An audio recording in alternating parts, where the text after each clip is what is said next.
In a small Oklahoma town, a pastor stood in front of hundreds every Sunday morning, preaching about purity, forgiveness, and truth. But behind the pulpit, a secret was growing, a secret so devastating it would not only destroy his ministry, it would erase him from existence. This is the story of Elias Moore and the family betrayal that no sermon could save. Elias Moore arrived in the small town of Harlow, Oklahoma, in the fall of 1998. He was 32 years old, married to his high school sweetheart Sarah, and full of conviction. The local Pentecostal church had been struggling for years. Attendance was low, donations scarce, and hope even scarcer.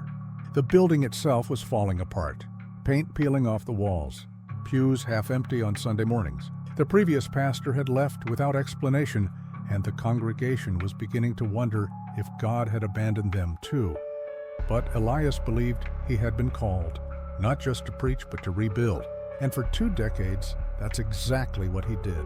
By 2010, the church had grown from 40 members to over 300.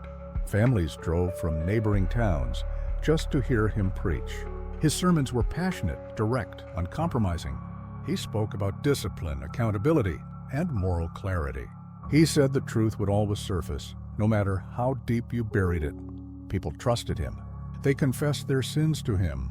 They brought their broken marriages, their addicted children, their financial ruin, and they believed Elias could help them find a way forward.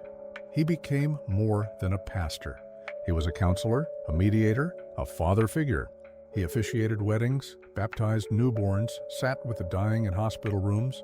The church became the heart of the town. Sunday mornings were sacred. Wednesday night Bible studies were packed. Youth groups flourished. For 20 years, Elias Moore was untouchable, respected, beloved. But faith, like glass, can shatter in an instant. In the spring of 2018, something arrived at the Moore household that would crack the foundation of everything Elias had built. It was a letter, anonymous, handwritten on plain white paper. No return address, no signature, just a name, a date, and a truth that could not be ignored. Sarah found it first. She was in the kitchen sorting through the mail after Wednesday night service. When she opened the envelope, her hands began to shake. She read it once, then twice. Then she called Elias into the room. He stood in the doorway, still wearing his suit from the pulpit, and read the words in silence. No one knew who sent it, but everyone would soon know what it said. The letter didn't name Elias directly, but it didn't have to. It spoke of an affair, a betrayal that had taken place years earlier inside the walls of the church itself. And the person involved wasn't a stranger. It was someone close, someone trusted, someone inside the Moore family. The letter claimed that Elias had known about it, that he had helped cover it up, that he had chosen loyalty over truth. Sarah didn't sleep that night. She sat at the kitchen table, staring at the letter, trying to make sense of it. Elias paced the living room, his hands trembling, his jaw clenched. He kept saying the same thing over and over. This isn't true. This isn't how it happened. But Sarah had seen that look before. The look of a man who had been carrying something heavy for too long. And now the weight was finally breaking him. The next morning, Elias showed up to the church office as if nothing had happened. He smiled at the secretary, made coffee, reviewed his sermon notes for Sunday. But the people who knew him well, his assistant pastor, the deacons, the worship leader, they noticed something was off. His voice was quieter. His eyes avoided theirs. He canceled 2 counseling appointments without explanation. During the midweek prayer meeting, he sat in the back row instead of leading from the front. And when someone asked if he was feeling all right, he simply nodded and said, "Just tired." But it wasn't exhaustion. It was fear. Fear that the truth would come out. Fear that the church would turn against him. Fear that everything he had built would crumble. Because the letter wasn't just an accusation, it was a threat. And whoever sent it knew exactly what they were doing. They knew the one thing that could destroy Elias Moore wasn't a scandal involving him directly. It was the revelation that he had protected someone else, that he had chosen silence over justice, that he had preached accountability while hiding the truth.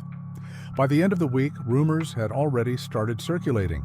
Not about the letter, No one outside the Moore household knew about that yet. But about Elias himself, people whispered in the church parking lot. They sent cautious text messages to each other. Something was wrong with Pastor Moore. He wasn't himself. And in a small town like Harlow, whispers had a way of becoming wildfire. Sunday morning arrived like any other. The church bells rang at 9:30. Families filed into the sanctuary, greeting each other with smiles and handshakes. The worship team played the opening hymn. The sun streamed through the stained glass windows, casting colored light across the wooden pews. Everything looked normal, but nothing felt right. Elias stood at the pulpit, hands gripping the edges, knuckles white. He had barely slept in 3 days. His sermon notes sat in front of him untouched. He had planned to preach about obedience, about staying faithful to God's word. But when he opened his mouth, something else came out. He started talking about secrets, about the things people hide, about the weight of guilt, about how silence can become a prison. His voice cracked halfway through. He paused, took a breath, and continued. "We all carry things we don't want anyone to see," he said, his eyes scanning the crowd. "We think if we bury them deep enough, they'll disappear. But they don't. They grow. They fester. And one day, they come to the surface. And when they do, the question isn't whether we'll be judged. The question is whether we can forgive ourselves." The congregation sat in stunned silence. This wasn't the Pastor Moore they knew. The man who preached with fire and conviction. The man who spoke with certainty about right and wrong. This was someone else. Someone broken. Someone afraid. After the service, people lingered in the parking lot longer than usual. They didn't know what to say. They didn't know what to think. But they knew something was terribly wrong. Later that afternoon, the church board called an emergency meeting. 5 deacons, the assistant pastor, and the worship leader gathered in the conference room. They asked Elias to join them. Sarah was not invited. The door closed, and for 2 hours, voices rose and fell behind the frosted glass. When Elias finally emerged, his face was pale. His tie was loosened. His hands were shaking. He walked past Sarah without saying a word, got in his car, and drove home alone. That night, Sarah confronted him. She demanded to know what was in the letter. She demanded to know what he had done. And for the first time in 20 years of marriage, Elias told her the truth. Not all of it, but enough. Enough to break her. Enough to make her realize that the man she had married, the man she had built a life with, had been living with a secret that could destroy them both. And the worst part? He had chosen to protect someone else instead of protecting her. Within 72 hours, the letter was no longer a secret. Someone had talked. Maybe it was one of the deacons. Maybe it was Sarah herself confiding in a friend who couldn't keep quiet. Or maybe it was the person who sent the letter in the first place, making sure the truth spread like it was always meant to. Either way, by Wednesday, the entire town knew. And the name at the center of it all was finally spoken out loud. It wasn't Elias. It was his younger brother, Daniel. Daniel Moore, who had served as the church's youth pastor for nearly a decade. Daniel, who was married with 2 children. Daniel, who had been having an affair with a woman in the congregation, a woman who was also married. And Elias had known. He had known for years. He had confronted Daniel privately, demanded that he end it, and promised to keep it quiet if Daniel sought counseling and repented. Daniel agreed. The affair ended, or so Elias thought. But the woman involved never forgot, and neither did her husband. And when the marriage finally fell apart years later, someone decided it was time for the truth to come out.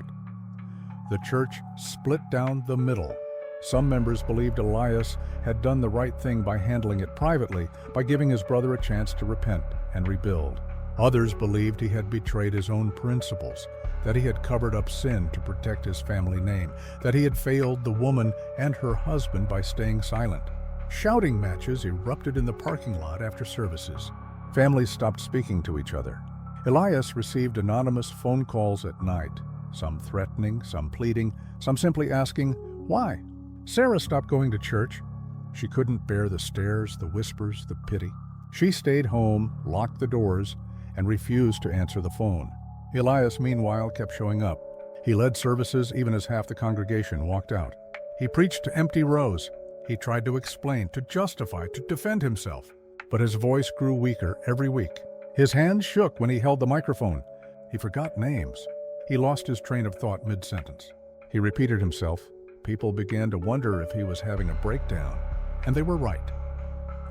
On a Thursday night in early May, Elias locked himself in his home office. He set up his phone on a tripod, adjusted the angle, and hit record. For 43 minutes, he spoke directly into the camera. He didn't read from notes. He didn't rehearse. He just talked about guilt, about loyalty, about the impossible choices we make when the people we love do terrible things. He quoted scripture. He cried. He apologized. And then, near the end, he said something that would haunt everyone who eventually saw the footage. There's a verse in Luke chapter 8, verse 17. It says, "For nothing is secret that will not be revealed, nor anything hidden that will not be known and come to light." I preached that verse 100 times. I believed it, but I never thought it would apply to me. I never thought I'd be the one standing in the light, exposed, with nowhere left to hide. And now that I'm here, I don't know if I can survive it. I don't know if I want to. He never uploaded the video.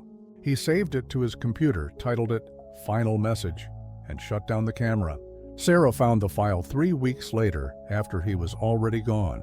The church board debated whether to release it publicly.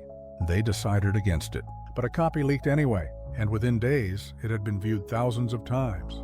People watched it over and over, searching for clues, for answers, for some explanation of what happened next. Because on May 19th, 2018, Elias Moore disappeared, and no one has seen him since. When Elias didn't show up for Sunday service on May 20th, people assumed he was finally taking a break, that he needed time away, that the weight of everything had become too much. But when he didn't answer his phone on Monday, Sarah called the church, and when he didn't come home Monday night, she called the police. By Tuesday morning, a missing person report had been filed, and by Tuesday afternoon, the entire town was searching for him. His car was found 3 days later, parked at a rest stop off Highway 40, about 70 miles west of Harlow. The doors were unlocked. The keys were still in the ignition. His wallet was on the passenger seat, untouched. His phone was gone. There were no signs of struggle. No blood, no note. Just an empty car sitting in an empty parking lot, surrounded by fields that stretched for miles in every direction. The police brought in search dogs. They combed the surrounding area for days. They checked motels, gas stations, hospitals. They reviewed surveillance footage from nearby businesses. Nothing. Elias Moore had simply vanished. And the more they investigated, the more questions emerged. Why had he driven 70 miles in the opposite direction of anywhere he would normally go? Why leave the wallet but take the phone? And why park at a rest stop in the middle of nowhere with no other vehicles around? Sarah was questioned multiple times. The police wanted to know if there had been any threats, if Elias had seemed suicidal, if there was anyone who might want to harm him. She told them about the letter, about the church scandal, about the video he had recorded. They watched the video. They took his computer. They interviewed Daniel, who by that point had already left town with his family, refusing to speak to anyone. The police never named him as a suspect, but they didn't rule him out either. The theories multiplied. Some believed Elias had orchestrated his own disappearance, that he couldn't face the shame and had started a new life somewhere far away. Others believed he had taken his own life, that his body was somewhere in those endless fields waiting to be found. A few thought something darker had happened, that someone had silenced him, that the letter wasn't just an accusation, but a warning, and that Elias had ignored it. Months passed. The search was scaled back, then called off entirely. The case went cold, but Sarah never stopped looking. She hired a private investigator. She posted on missing person forums. She kept his phone number active, just in case he ever called. She left the porch light on every night, and she waited, because without a body, without proof, there was always hope, or at least there was always doubt. It's been 7 years since Elias Moore disappeared. The church in Harlow still stands, but it's not the same. Attendance dropped to less than 50 members. The building fell into disrepair. The stained glass windows cracked. The parking lot, once full every Sunday, now sits mostly empty. A new pastor was eventually hired, but he didn't last long. Neither did the one after him. The congregation had been fractured too deeply. The trust, once broken, could never fully be rebuilt. Sarah still lives in Harlow. She never remarried. She never left the house they shared. Some people in town avoid her. Others stop by occasionally, bringing casseroles and kind words. She doesn't talk about Elias much anymore. But when she does, her voice is steady. She doesn't cry. She doesn't rage. She simply says, "I don't know what happened to him, and I don't think I ever will." She keeps his office exactly as he left it. His books on the shelves, his notes on the desk, the video files still saved on his computer, unwatched by her for years. She says she can't bring herself to delete it. But she can't bring herself to watch it again either. Daniel Moore moved to Arizona with his family shortly after Elias disappeared. He changed his phone number. He joined a new church under a different name. He never gave an interview, never released a statement, never attended any of the search efforts. When a reporter finally tracked him down in 2021, he refused to speak. He simply said, "I have nothing to say about my brother." And then he closed the door. The woman at the center of the affair also left town. Her ex-husband remarried and moved to Texas. Most of the people involved in the scandal have either moved away or stopped attending church entirely. The few who remain don't talk about it. It's as if the whole thing never happened, as if Elias Moore never existed. But the ripples of what he did, or didn't do, are still felt. There are lessons in this story. Hard ones about the cost of silence, about the burden of loyalty, about what happens when faith and family collide. Elias Moore spent 20 years preaching that the truth will always come to light, and he was right. But what he didn't say, what maybe he didn't know, is that sometimes the light doesn't bring clarity.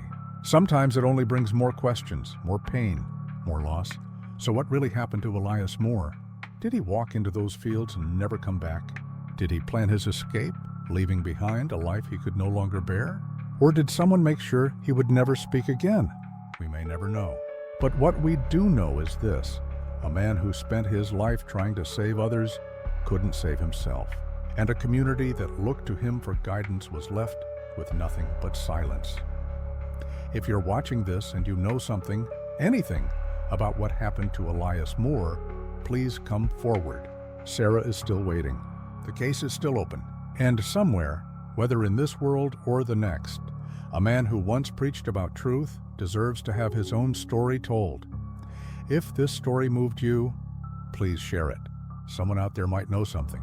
And if you've ever carried a secret that felt too heavy to hold, remember, the truth may hurt, but silence destroys. Thank you for watching.